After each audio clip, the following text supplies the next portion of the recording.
चलो हम आगे बढ़ते हैं सर्कल टॉपिक पर। एक दो क्वेश्चन और लेते हैं, ठीक है।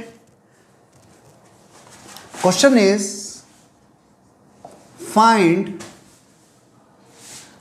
Number of points, find number of points that satisfy equation x square plus y square plus 4x plus 3y minus 9 equal to 0। आपको नंबर ऑफ पॉइंट्स बताने हैं जो इस इक्वेशन को सेटिस्फाई करेंगे। अब देखो हुआ क्या, हमने जैसे ही इसकी बात करी, सॉल्यूशन पर आते हैं हम, तो हम देखते हैं x square plus y square plus 4x plus 3y minus 9 equal to 0। यहां पर एक्स स्क्वायर और वाई स्क्वायर दोनों के मल्टीपल सेम है और सिंपल x इंटू वाई की कोई भी टर्म नहीं है। इसका सीधा सा मीनिंग हो गया इट इज ए सर्कल। अब सर्कल हो गया तो आपको पता है सर्कल के ऊपर तो इनफाइनाइट पॉइंट्स होते हैं, तो इसका एक लिमिटेड आंसर तो आएगा नहीं। अगर हम और बात करें कि सर्कल के ऊपर अनलिमिटेड पॉइंट होते हैं, पर अगर यही पॉइंट सर्कल हुआ तो इसके ऊपर जस्ट एक सिंगल पॉइंट होगा। अगर ये पॉइंट सर्कल हुआ तो इस पर एक सिंगल पॉइंट ही हो सकता है, और अगर इमेजिनरी सर्कल हुआ तो इस पर कोई भी पॉइंट नहीं होगा। तो आपको सिर्फ ये देखना है कि ये कैसा सर्कल है, तो आप इसकी रेडियस निकाल दो। रेडियस होती है जी स्क्वायर, जी मतलब 4 का हाफ 2 का स्क्वायर प्लस एफ स्क्वायर 3/2 का स्क्वायर माइनस सी, ऑलरेडी माइनस का है तो प्लस का 9। अब ये श्योर हो गया इट इज ग्रेटर देन 0, तो रेडियस आ गई। जैसे रेडियस हमें मिली, इसका सीधा सा मीनिंग हुआ कि आपके पास में सर्कल होगा, आपके पास में सर्कल मिलेगा। और जब सर्कल मिलेगा तो उस केस के अंदर number of points are infinite. कभी भी ऐसा क्वेश्चन आ जाए ना, इक्वेशन को आपको देखना है और आपको देखते ही पता चल जाएगा कि इक्वेशन सर्कल की है या नहीं है। अगर सर्कल की इक्वेशन है तो सर्कल की टाइप देख लेना, कौन सा सर्कल आ रहा है, पॉइंट सर्कल है या रियल सर्कल है या इमेजिनरी सर्कल है। अगर इमेजिनरी सर्कल है तो उस पर कोई भी पॉइंट नहीं होगा, पॉइंट सर्कल है तो सिंगल 1 पॉइंट होगा, और अगर वैसे ही सिंपल सर्कल आ गया तो उसके ऊपर इनफाइनाइट नंबर ऑफ पॉइंट्स होंगे, ठीक है। Next question is find equation of circle passing through 1, 2 and 5, 8, 1, 2 and 5, 8, and equation of one diameter is x plus y plus 7 equal to 0. x plus y plus 7 equal to 0. Solve it. तो देखो आपके पास में equation of circle passing through 1, 2 and 5, 8। भाई आपके पास में जो diameter की equation है it is x plus y plus 7 equal to 0 and 1, 2, 5, 8। अब 1, 2 और 5, 8 हो सकता है लाइन के इधर हो सकता है 1 लाइन के इधर हो सकता है दोनों ही लाइन के इधर हो, वो हमारे लिए कोई मैटर नहीं करता। बस ये है कि इस लाइन के ऊपर 1, 2 and 5, 8 सेटिस्फाई नहीं हो रहे, इसलिए नहीं है। और हम चेक भी कर सकते हैं, भाई 1, 2 को आप पुट करो, 1 + 2 3 + 7 पॉजिटिव, तो लाइन के अगर इस तरफ है तो सेकंड पॉइंट 5, 8, तो 5 + 8 13 + 7 20, तो ये भी लाइन के इसी साइड ही है। हालांकि कोई मैटर नहीं कर रहा, सिर्फ पुराने पॉइंट को रिवाइज कर रहे हैं हम।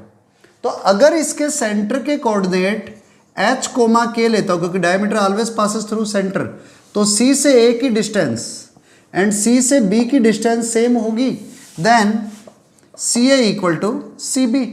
C से A की डिस्टेंस क्या होगी, h, और CA = CB है, देन CA का square equal to C B का स्क्वायर, h माइनस 1 का स्क्वायर प्लस k माइनस 2 का square is equal to h minus 5 का स्क्वायर प्लस k माइनस 8 का square.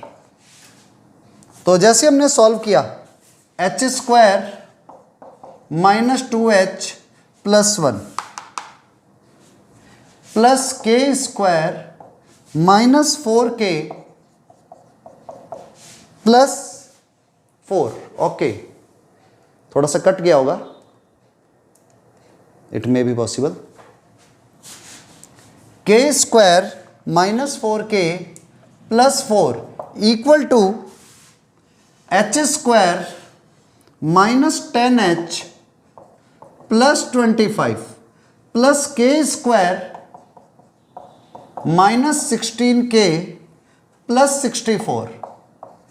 Then h square plus k square दोनों sides में cancel, सबको same side ले जाते हैं। तो 10h इधर माइनस का इधर आकर के प्लस हुआ, तो 10h minus 2h is 8h, minus 16 के इधर आके प्लस का हो गया, तो 16k minus 4k it is equal to 12k।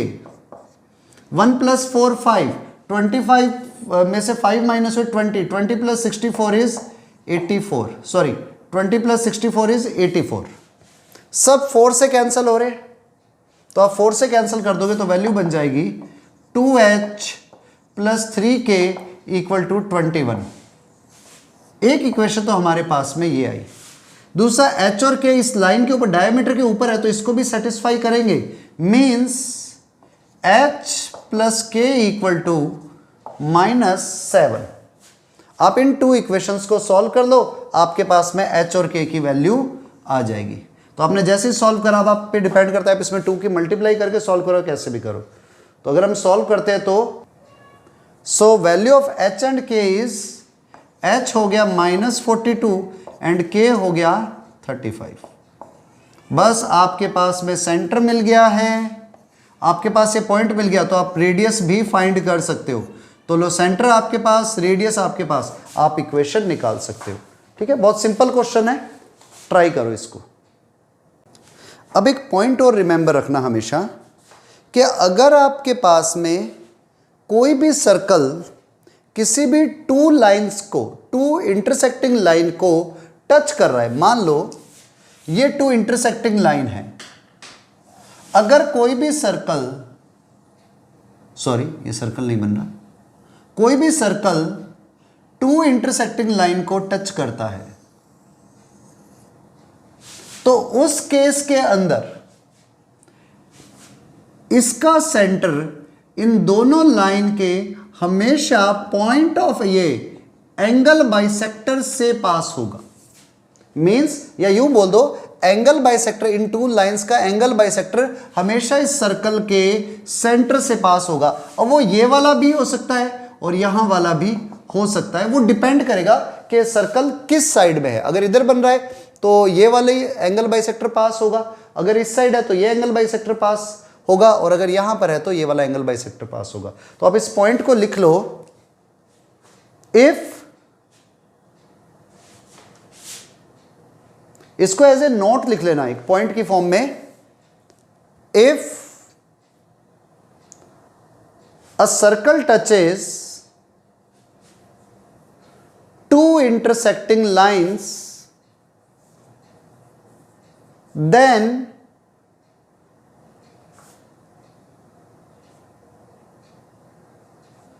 center of circle always lie on one of the angle bisector। ठीक है, आपको ये पॉइंट लिखना है और इस पॉइंट को अपने पास में रिमाइंड में रखना है, ये याद होना चाहिए आपको पॉइंट।